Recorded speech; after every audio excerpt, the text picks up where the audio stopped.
नमस्कार, खबरें अब तक में आपका स्वागत है। मैं हूं आपके साथ पवन शर्मा। खबरें अब तक में आज हम बात करेंगे 8 साल पुराने हाई प्रोफाइल मुकदमे की, उत्तर प्रदेश की राजनीति में आए सियासी भूचाल की और अयोध्या के राम मंदिर से आए शर्मनाक चंदा चोरी कांड की। आखिर में बात करेंगे कोचिंग संस्थानों और अवैध बेसमेंटों में चल रहे योगी सरकार के बुलडोजर और महासीलिंग अभियान की। लेकिन इन तमाम खबरों को विस्तार से जानने से पहले चलिए नजर डालते हैं इस वक्त की हेडलाइंस पर। चंपत राय और अनिल मिश्रा ने दिया इस्तीफा, चंदा चोरी विवाद के बीच राम मंदिर ट्रस्ट छोड़ा। राम भक्तों की अग्नि परीक्षा मत लो, देवरिया में बोले सीएम योगी आदित्यनाथ। राम मंदिर चंदा चोरी के असली आरोपियों को बचा लिया गया, बोले Avimukteshwaranand Saraswati. Voter list SIR का 1 साल, अब तक लगभग 6 करोड़ वोटरों के नाम हटाए गए। ईपीएफओ पोर्टल आज से 28 जून तक रहेगा बंद, कई ऑनलाइन सेवाएं रहेंगी प्रभावित। एटा में ताजिया जुलूस के दौरान हादसा, हाई टेंशन लाइन की चपेट में आने से 1 की मौत, 3 घायल। डोनाल्ड ट्रंप का बड़ा फैसला, ईरान से गेहूं, सोयाबीन और मक्का खरीदेगा अमेरिका। बीएमसी ने बांद्रा फुटबॉल ग्राउंड को कन्वेंशन सेंटर में बदला, आदित्य ठाकरे का दावा। सोने चांदी के दामों फिर गिरावट, 1,41,470 रुपए प्रति 10 ग्राम हुआ गोल्ड। बांग्लादेश के पीएम चीनी राष्ट्रपति से मिले, इकोनॉमिक कॉरिडोर बनाने को लेकर हुई बात। हेडलाइंस के बाद खबरें अब तक में एक बार फिर आपका स्वागत है। तो चलिए शुरू करते हैं खबरों का सिलसिला और सबसे पहले बात करते हैं अपने पहले मुद्दे के बारे में। वो मुद्दा जो पिछले 8 साल से कोर्ट की फाइलों में सुलग रहा था, वो विवाद जिसने मध्य प्रदेश से लेकर दिल्ली तक की राजनीति में भूचाल ला दिया था, उस पर अब ऐसा फुल स्टॉप लगा है कि जिसने सबको हैरान कर दिया। जी हां, लोकसभा में नेता प्रतिपक्ष और कांग्रेस के फायर ब्रांड नेता राहुल गांधी ने आखिरकार कोर्ट में लिखित रूप से घुटने टेकते हुए खेद जता दिया है। केंद्रीय मंत्री और पूर्व मुख्यमंत्री शिवराज सिंह चौहान के बेटे कार्तिकेय चौहान पर दिए गए जिस बयान को लेकर राहुल गांधी चौतरफा गिर गए थे, उसी मामले में कोर्ट के अंदर राहुल गांधी को कहना पड़ा कि गलती हो गई। वो बयान कार्तिकेय के लिए नहीं था, बस कंफ्यूजन हो गया था। वहीं उधर कार्तिकेय चौहान ने भी बड़ा दिल दिखाते हुए कह दिया कि कोई बात नहीं, सुबह का भूला अगर शाम को घर लौटाए तो उसे भूला नहीं कहते हैं। दोनों के बीच ऐसी नरमी आई कि 8 साल पुराना मानहानि का ये महामुकदमा हमेशा हमेशा के लिए दफन हो गया। आइए आपको बताते हैं इस मामले के पीछे की पूरी कहानी। दरअसल ये पूरी कहानी शुरू होती है साल 2018 के मध्य प्रदेश विधानसभा चुनाव से। चुनावी पारा 7वें आसमान पर था। झामुआ में कांग्रेस की एक बड़ी रैली चल रही थी। तत्कालीन कांग्रेस अध्यक्ष राहुल गांधी मंच पर आए और जोश जोश में उन्होंने सीधे तत्कालीन मुख्यमंत्री शिवराज सिंह चौहान के बेटे कार्तिकेय सिंह चौहान का नाम ले लिया। राहुल गांधी ने आरोप जड़ दिया कि कार्तिकेय का नाम मशहूर पनामा पेपर्स लीक घोटाले में शामिल है। इधर शिवराज चौहान जी, मामा जी, उधर चौकीदार, इधर मामा जी। मामा जी कहते हैं, अच्छा सबसे पहले मामा जी के जो बेटे हैं, पैनामा पेपर्स में उनका नाम निकलता है। नवाज शरीफ पाकिस्तान के प्राइम मिनिस्टर का नाम निकलता है। पाकिस्तान जैसे देश में उसको जेल में डाल देते हैं, मगर यहां चीफ मिनिस्टर का बेटा, उसका नाम पैनामा पेपर्स में निकलता है तो कोई कार्रवाई नहीं होती। वहीं अब चुनाव के वक्त ऐसा गंभीर आरोप लगे तो हंगामा तो होना तय था। ये बात कार्तिकेय चौहान को इतनी चुभ गई कि उन्होंने इसे अपनी प्रतिष्ठा पर सीधा हमला माना। कार्तिकेय ने बिना वक्त गंवाए भोपाल की विशेष एमपी एमएलए कोर्ट का दरवाजा खटखटाया और राहुल गांधी के खिलाफ मानहानि का क्रिमिनल केस ठोक दिया। कार्तिकेय का साफ कहना था कि इस झूठे बयान से समाज में उनकी और उनके परिवार की छवि को गहरी ठेस पहुंची है। वहीं साल दरसाल ये मुकदमा खिंचता रहा, कानूनी दांव पे चलते रहे। आखिरकार दिसंबर 2024 में भोपाल की एमएलए कोर्ट ने इस मामले पर सख्त रुख अपनाया। कोर्ट ने राहुल गांधी को सम्मन जारी कर दिया और आदेश दिया कि 25 जून को उन्हें व्यक्तिगत रूप से कोर्ट के सामने पेश होना होगा। सम्मन मिलते ही कांग्रेस खेमे में खलबली मच गई। 25 जून की इस व्यक्तिगत पेशी से बचने के लिए राहुल गांधी के वकीलों ने आनन फानन में मध्य प्रदेश हाई कोर्ट का रुख किया। हाई कोर्ट की जस्टिस प्रमोद कुमार अग्रवाल की एकल पीठ के सामने इस मामले की अर्जेंट सुनवाई हुई। मंगलवार को बुधवार को कोर्ट में जबरदस्त बहस भी हुई। राहुल गांधी के वकीलों ने निचली अदालत पर पूरा रिकॉर्ड हाई कोर्ट के सामने रखा। राहुल गांधी की तरफ से कोर्ट में एक लिखित आवेदन पेश किया गया जिसने पूरे केस का रुख ही पलट कर रख दिया। दरअसल राहुल गांधी की तरफ से जो लिखित दस्तावेज कोर्ट में दिए गए उसमें उन्होंने अपने बयान पर गहरा खेद जताया। राहुल गांधी के वकील ने कोर्ट के सामने साफ साफ शब्दों में कहा कि उनका वह बयान पूर्व मुख्यमंत्री शिवराज सिंह चौहान के परिवार या उनके बेटे कार्तिकेय के खिलाफ था ही नहीं, ये सिर्फ और सिर्फ एक गलतफहमी का नतीजा था। वहीं राहुल गांधी की तरफ से दलील दी गई कि असल में उनका निशाना छत्तीसगढ़ के तत्कालीन मुख्यमंत्री रमन सिंह और उनके बेटे अभिषेक सिंह थे। भाषण के फ्लो में गलती से और कंफ्यूजन की वजह से कार्तिकेय चौहान का नाम उनकी जुबान पर आ गया था। कांग्रेस नेता ने यह भी दावा किया कि उन्हें जैसे ही अपनी इस गलती का एहसास हुआ उन्होंने अगले ही दिन सार्वजनिक रूप से इस पर स्थिति साफ कर दी थी। वहीं इस पूरे मामले में ट्विस्ट तब आया जब कार्तिकेय चौहान ने कोर्ट में बड़ा दिल दिखा दिया। राहुल गांधी द्वारा लिखित रूप से गलती स्वीकार करने और खेद जताने के बाद कार्तिकेय ने उनकी इस सफाई को मंजूर कर लिया और केस को आगे ना बढ़ने यानी वापसी पर सहमति से खत्म करने की रजामंदी दे दी। जहां कोर्ट ने दोनों पक्षों की आपसी सहमति को देखते हुए राहुल गांधी के खिलाफ लंबित इस मानहानि के मुकदमे को हमेशा हमेशा के लिए खारिज कर दिया। आपको बता दें, सिर्फ हाई कोर्ट ही नहीं बल्कि भोपाल की स्पेशल एमपी एमएलए कोर्ट में जो केस पेंडिंग था उसे भी पूरी तरह से बंद करने के आदेश दिए गए हैं। यानी कानूनी मोर्चे पर राहुल गांधी को बहुत बड़ी राहत मिली है और आगे होने वाली व्यक्तिगत पेशी का टेंशन ही खत्म हो गया है। लेकिन कानून की अदालत से राहत मिलते ही राजनीति की अदालत में राहुल गांधी फिर से घिर गए।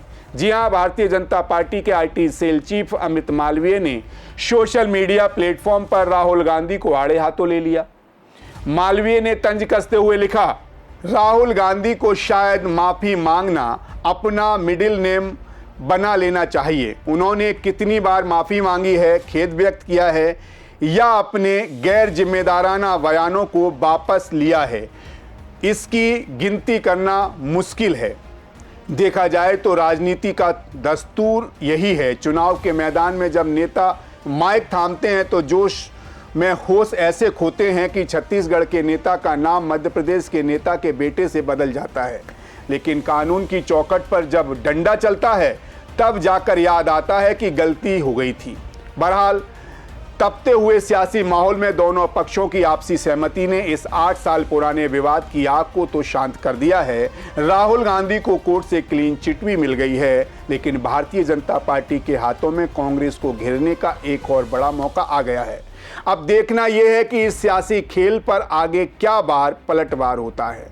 खैर, इसी के साथ खबरें अब तक में बढ़ेंगे अगले मुद्दे की तरफ। वहीं आप बात करेंगे उस खबर की जिसने उत्तर प्रदेश की राजनीति में भूचाल ला दिया है। उत्तर प्रदेश में साल 2024 के लोकसभा चुनाव में जो बड़ा झटका लगा था, उसे सियासी ताना बाना बिखरा था, उसे दुरुस्त करने के लिए भारतीय जनता पार्टी ने अपनी इस विनाशक ब्रिगेड का ऐलान कर दिया है, जिसे नाम दिया गया है टीम पंकज चौधरी।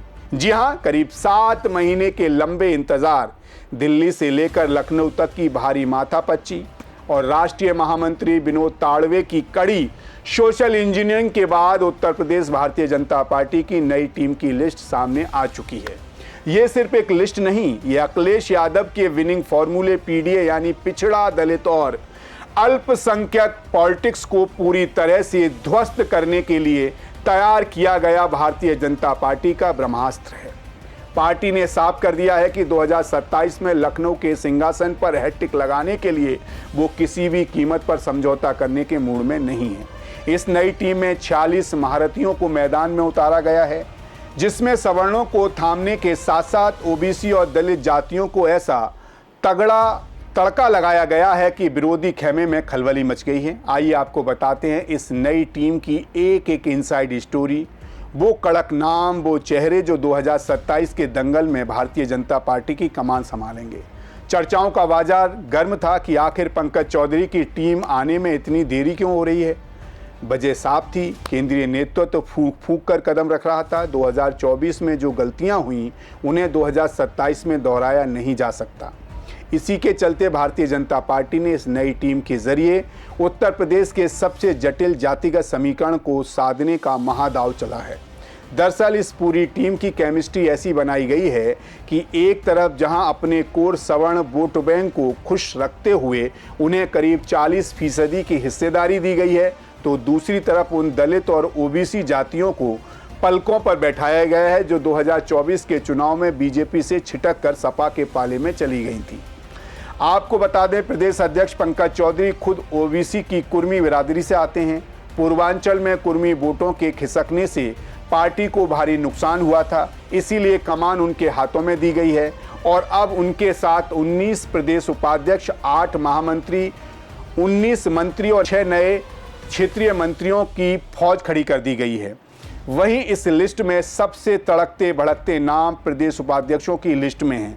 शामली की थाना भवन सीट से 2 बार विधायक रहे पूर्व कैबिनेट मंत्री सुरेश राणा की संगठन में धमाकेदार वापसी हुई है। 2022 का चुनाव हारने के बाद वो हाशिए पर चले गए थे, लेकिन पश्चिम उत्तर प्रदेश में ठाकुरों की नाराजगी दूर करने के लिए उन्हें उपाध्यक्ष का बड़ा पद सौंपा गया है। वहीं दूसरा सबसे बड़ा और युवा चेहरा नीरज सिंह का है। जी हां, देश के रक्षा मंत्री राजनाथ सिंह के छोटे बेटे और नोएडा के धाकड़ विधायक पंकज सिंह के भाई नीरज सिंह की अब उत्तर प्रदेश की सक्रिय राजनीति में आधिकारिक और धमाकेदार एंट्री हो चुकी है। वो लंबे समय से लखनऊ और अवध क्षेत्र में जमीन पर पसीना बहा रहे थे। बैडमिंटन के बेहतरीन खिलाड़ी रहे और ब्रिटेन की लीड्स यूनिवर्सिटी से पढ़कर आए। अब तक उनके बड़े भाई पंकज सिंह उपाध्यक्ष थे, अब उनकी जगह नीरज सिंह इस जिम्मेदारी को संभालेंगे। वहीं तीसरा सबसे बड़ा झटका बीजेपी ने समाजवादी पार्टी को दिया है। सपा की बागी विधायक पूजा पाल को बीजेपी ने सीधे अपनी टीम में शामिल कर प्रदेश उपाध्यक्ष बना दिया है। इसके अलावा बाराबंकी की कद्दावर दलित नेता प्रियंका रावत को बड़ा प्रमोशन मिला है। उन्हें महामंत्री पद से प्रमोट करके सीधे प्रदेश उपाध्यक्ष की बड़ी कुर्सी सौंप दी गई है। वहीं इसके अलावा उपाध्यक्षों की इस भारी भरकम फौज में मुरादाबाद बिजनौर से एमएलसी सत्यपाल सैनी, डॉक्टर धर्मेंद्र सिंह, मोहित बेनीवाल, देवेश कोरी, ब्रज बहादुर, दिग्विजय शाक्य, रमेश सिंह, अर्चना मिश्रा, शंकर गिरी, कामेश्वर सिंह, कृतिका अग्रवाल, सुरेश मौर्य, राजेश यादव, कृष्ण बिहारी राय और आलोक गुप्ता जैसे छत्रपों को जगह मिली है।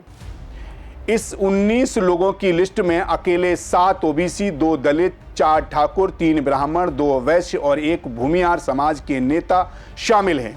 आपको बता दें, भारतीय जनता पार्टी ने केवल जातियों को ही नहीं साधा बल्कि महिलाओं को भी इस टीम में जबरदस्त प्रतिनिधित्व दिया है। इस 46 लोगों की पूरी टीम में 13 महिला नेताओं को शामिल किया गया है।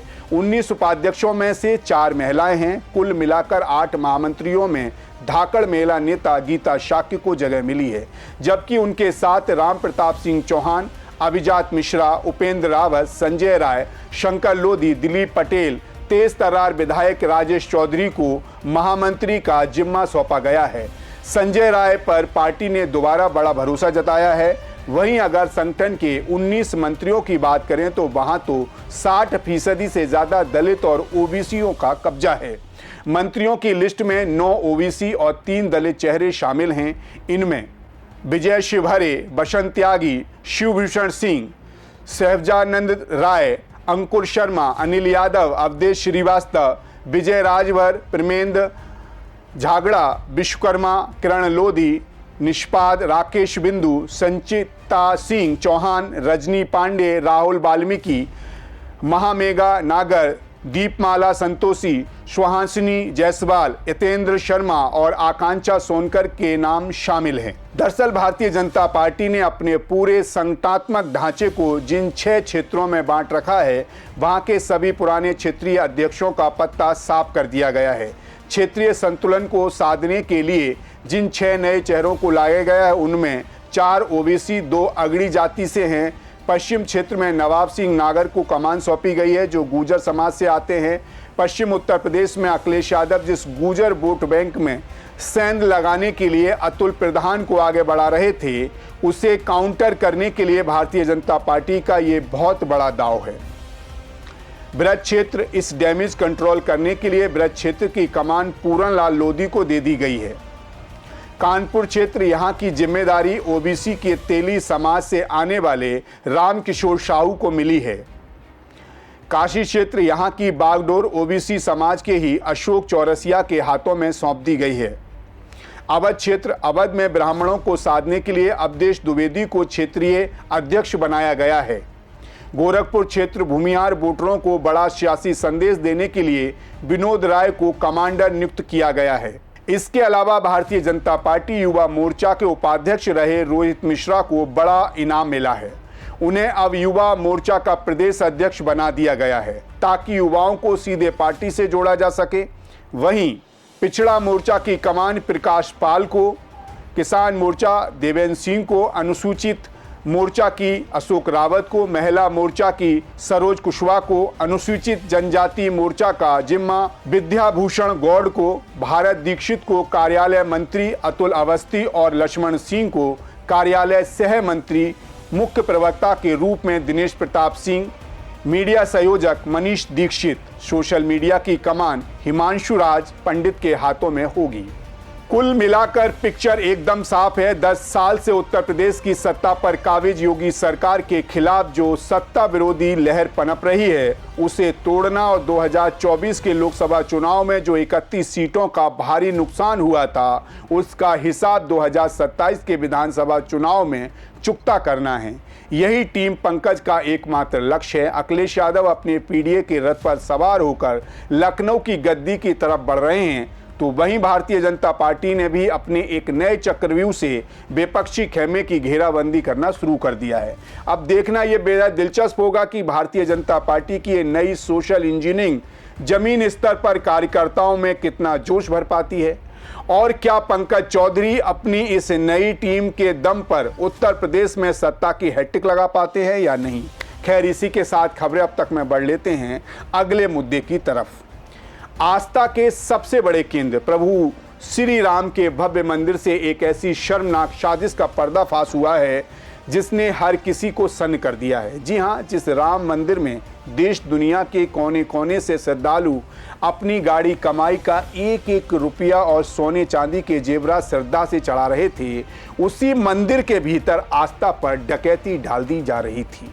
चंदे और चढ़ावे की चोरी का एक ऐसा मास्टर प्लान चल रहा था जिसका खुलासा जब एसआईटी की जांच रिपोर्ट में हुआ तो पैरे तले जमीन खिसक गई। शुरुआती जांच रिपोर्ट सौंपे जाने के ठीक 2 दिन बाद राम मंदिर ट्रस्ट के सदस्य कृष्ण मोहन की शिकायत पर अयोध्या पुलिस ने 8 नामजद और कई अज्ञात लोगों के खिलाफ एफआईआर दर्ज कर ली है। इस एफआईआर में कोई साधारण जेब कतरे नहीं, बल्कि इसमें तो ट्रस्ट के बड़े बड़े दिग्गजों के खास लोग, उनके ड्राइवर, उनके रिश्तेदार शामिल हैं, जो एक संगठित गिरोह की तरह इस पूरे खेल को अंजाम दे रहे थे।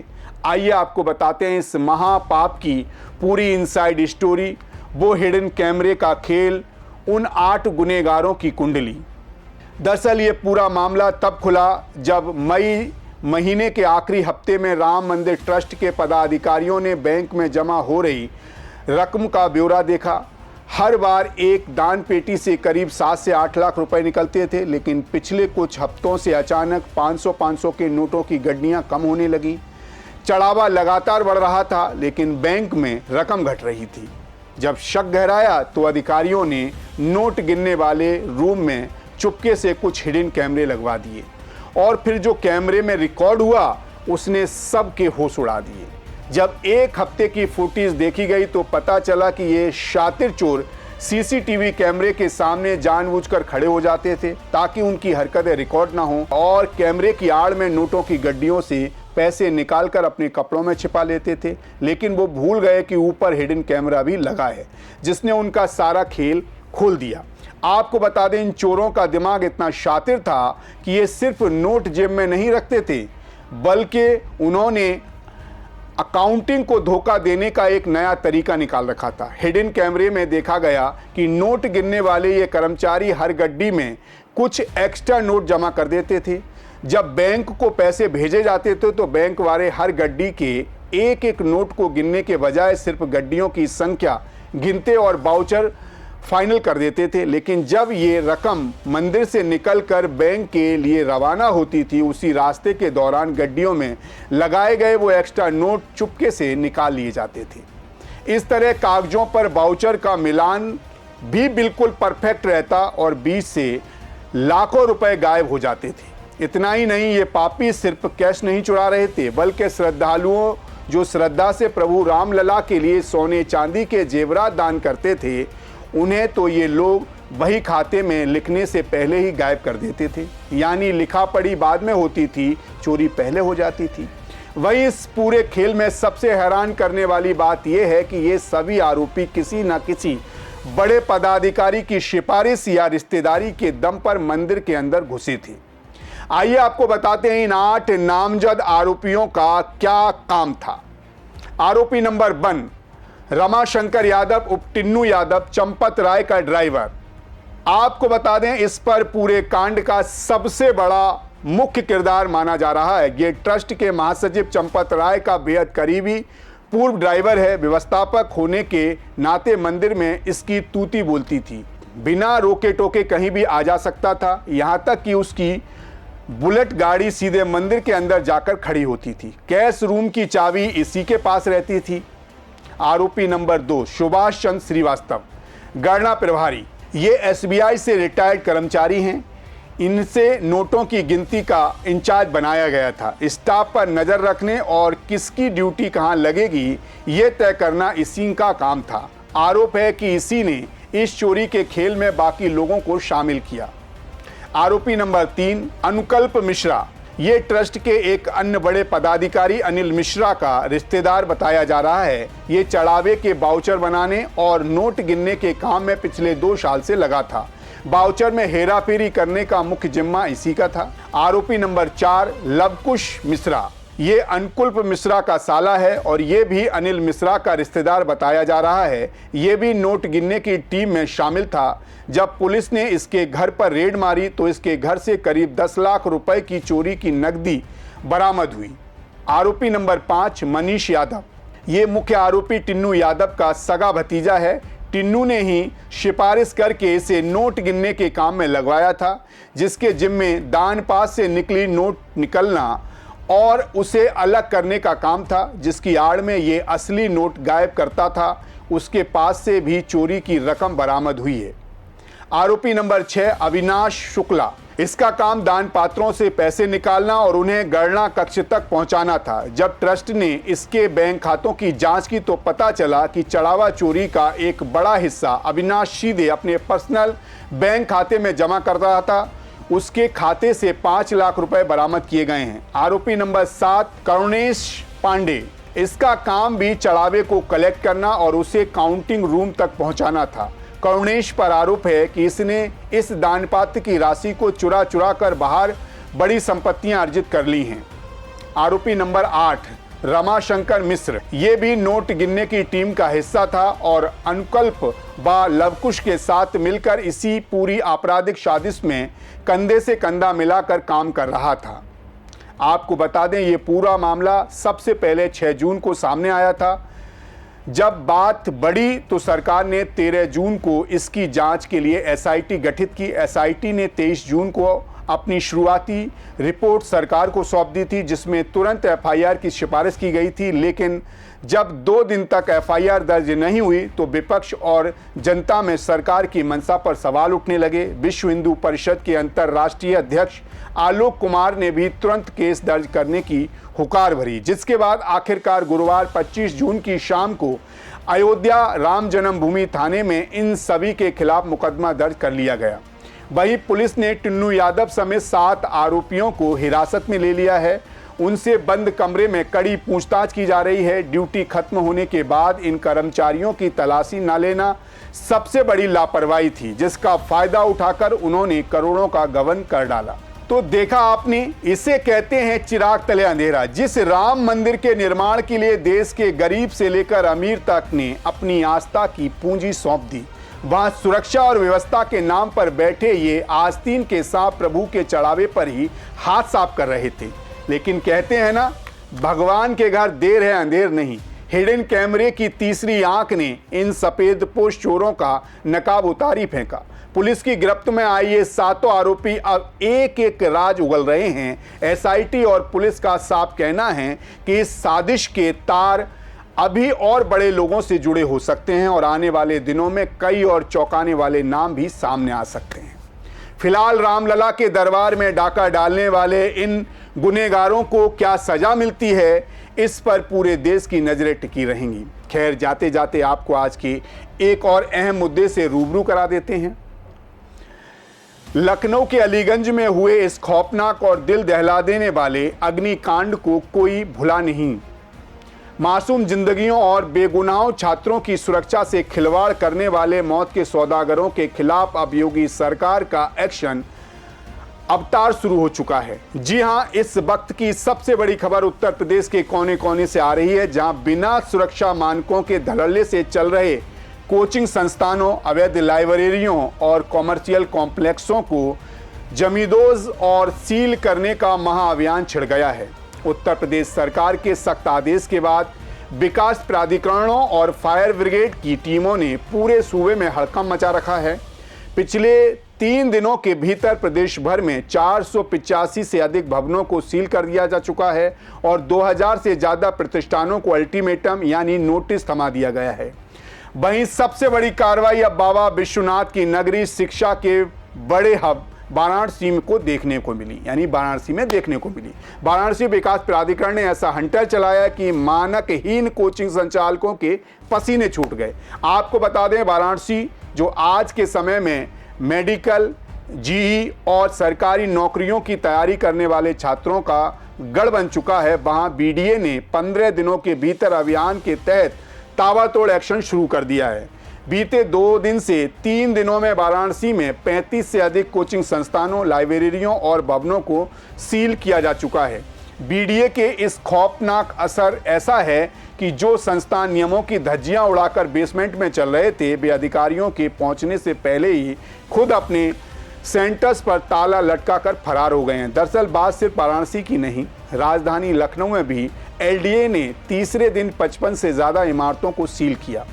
हजरतगंज से लेकर जोन 5 तक जहां भी नियमों का उल्लंघन मिला, वहां सीधे ताले जड़ दिए गए। गुरुवार को ही पूरे प्रदेश में 135 से अधिक इमारतों को फायर एनओसी न होने और आपातकालीन निकास गायब होने की वजह से सील कर दिया गया है।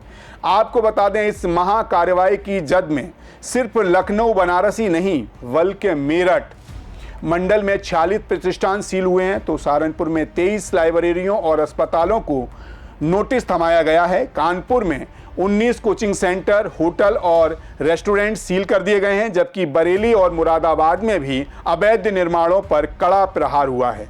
प्रशासन ने साफ कर दिया है कि या तो नियमों का पालन करो, फायर फाइटिंग उपकरण लगाओ, पार्किंग और आपातकालीन गेट दुरुस्त करो, नहीं तो दुकानें बंद करने के लिए तैयार रहो।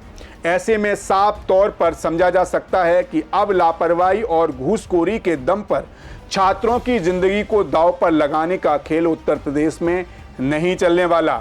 चाहे वे कोई नामी कोचिंग संस्थान हो, बड़ा अस्पताल क्यों ना हो या आलीशान होटल, अगर फायर सेफ्टी की एनओसी नहीं है, अगर सीढ़ियां सक्रिय हैं और अगर बच्चों के निकलने का रास्ता बंद है, तो वहां प्रशासन का ताला लगना तो तय है।